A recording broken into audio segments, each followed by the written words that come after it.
Olá, este é o Tenístico Podcast. Hoje é o episódio número 27. Eu sou Diógenes Savimondo, de Porto Alegre. Então hoje falaremos um pouco sobre a final e o campeão do ATP 1000 de Xangai. O polonês Hubert Hurkacz sagrou-se campeão numa final bem movimentada contra o russo Andrei Rublev. E também falaremos um pouco do que está acontecendo com Alcaraz. Então vamos lá. Primeiramente, então, torneio finalizado hoje, então ATP 1000, mais um ATP 1000 da temporada, ATP 1000 de Xangai nas quadras rápidas. Então, dois jogadores a nível top 10 chegaram à final, um torneio que foi marcado por algumas derrotas inesperadas, né? Então, alguns favoritos foram caindo, já não se contava com o Djokovic, né, que não disputou o torneio, então alguns favoritos foram caindo no caminho, então Medvedev, Alcaraz, o próprio Jannik Sinner, que havia sido campeão do ATP 500 da semana passada, em Pequim. Os dois finalistas, então, portanto, caíram, né? Que era o Medvedev e o Jannik Sinner. Então o torneio foi se abrindo. O torneio foi se abrindo e era uma oportunidade boa para jogadores desse nível de top 10, não top 3, top 4, mas sim top 10 mesmo, 8, 9, 6 do ranking, conseguir um título a nível de ATP 1000, né, que é muito importante. Então, chegaram à final, então, Andrei Rublev e o Hubert Hurkacz. Então, a final foi marcada por um jogo rápido, um jogo, digamos assim, meio insosso, vamos falar assim, né, porque foi muito baseado no saque e primeira bola, jogadores que têm muita agressividade nos golpes, né, jogadores característicos desse piso. O Rublev um pouco mais sólido do fundo de quadra, mas o Hurkacz mais forte no saque e também um jogador já cancheiro, assim, digamos assim, um jogador encardido. Encardido, essa é a palavra pro Hurkacz, porque é um jogador que tu não dá, tu olha assim o jeito dele jogar e tudo, as características, tu não vê nele digamos, um craque, mas definitivamente o cara é, né? O cara é top 10, duas vezes campeão, então, de Masters 1000. Ganhou em 2021, ganhou Miami. Primeiro Masters 1000 dele, agora o segundo Masters 1000, que é esse ATP 1000 de Xangai. Então já vai fazendo campanha, porque dois Masters 1000 já se iguala a Tsitsipas, por exemplo, e já passa outros jogadores importantes, como o próprio Rublev, Holger Rune, Jannik Sinner, que recentemente ganhou seu primeiro ATP 1000. Então, um jogador que, apesar de não ter uma, como é que eu vou dizer assim, não ter uma beleza no seu jogo, é um jogador muito eficiente e encardido. Essa é a palavra, jogador encardido em quadras duras, assim, americanas, digamos assim.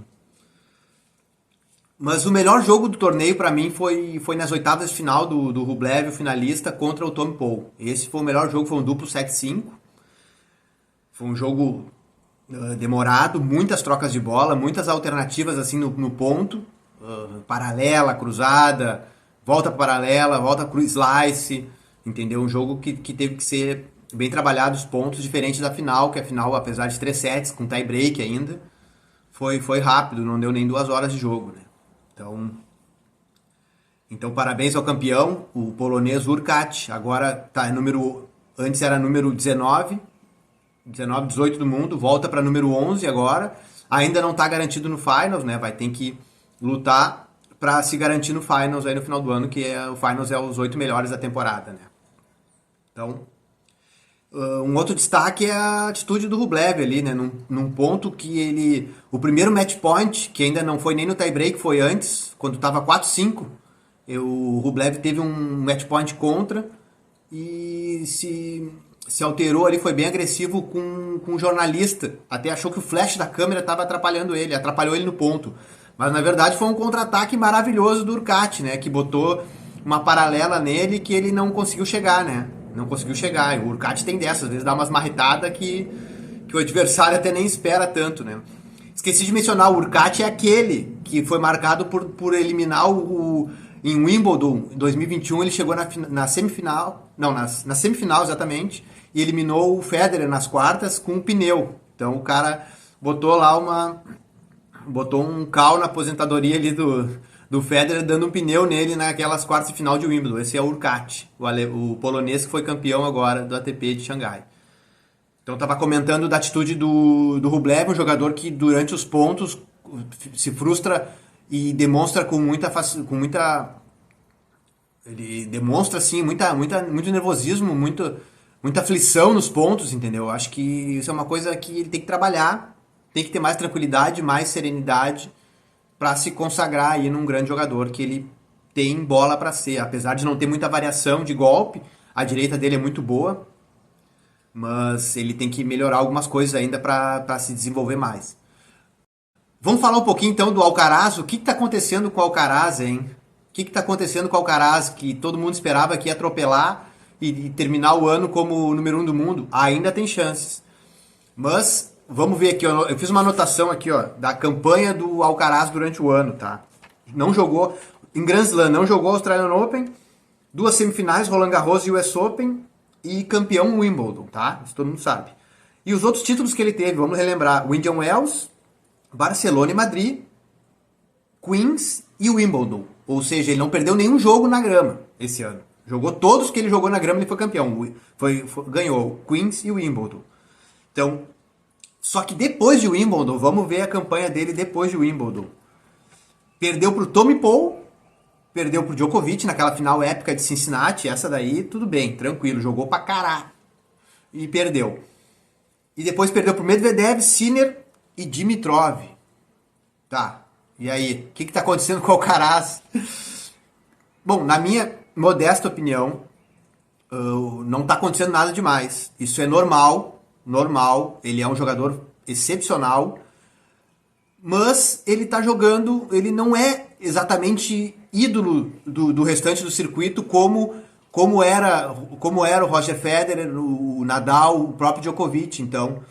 Então esses jogadores de uma geração, digamos assim, que muitos já se aposentaram, sobraram esses ainda, o Federer já se aposentou, mas esses aí, essa geração passou admirando eles, passou a infância admirando eles. E não é o caso do Alcaraz, que o Alcaraz inclusive é mais novo que a maioria. Então eu acho que o Alcaraz tem tudo para ser um top, tem tudo para ser um dos maiores jogadores da história, com certeza. Mas ele ainda não é, digamos assim, e ainda vai perder jogos contra jogadores que não veem ele exatamente como um ídolo ainda. Entendeu? Apesar de ele ter todos os golpes, melhor que a maioria dos tenistas, ele tem coisas a evoluir, com certeza. O Nadal evoluiu depois dos 30, o Djokovic, então a tendência é ele ganhar muito, óbvio, ao longo da carreira, mas ainda ele vai perder esses jogos, entendeu? Pro próprio Dimitrov, que é um jogador que tem habilidade, é um jogador que oscila muito, mas é um jogador de muita qualidade. Não podemos negar isso. E um jogador de variação de golpes. Trabalhou muito bem o slice e ele tendo que tirar a bola sempre de baixo, complicou ele, entendeu? Os jogadores já vão conhecendo a maneira dele jogar também. O que aconteceu com o Medvedev, que ele atropelou em Indian Wells, perdeu no US Open 5 sets. O Medvedev jogando muito naquele joguinho dele de devolução, de troca de bola. E o Alcaraz, que é um jogador que tem todos os golpes muito bem desenvolvidos, tem drop shot, tem aceleração, tem bola pra cima. O saque dele ainda pode melhorar, mas ele não tem não tem definitivamente um saque do Federer ou do Djokovic ainda, pode melhorar muito. Mas eu acho que não tá acontecendo nada demais, eu acho que é normal o que tá acontecendo com o Alcaraz.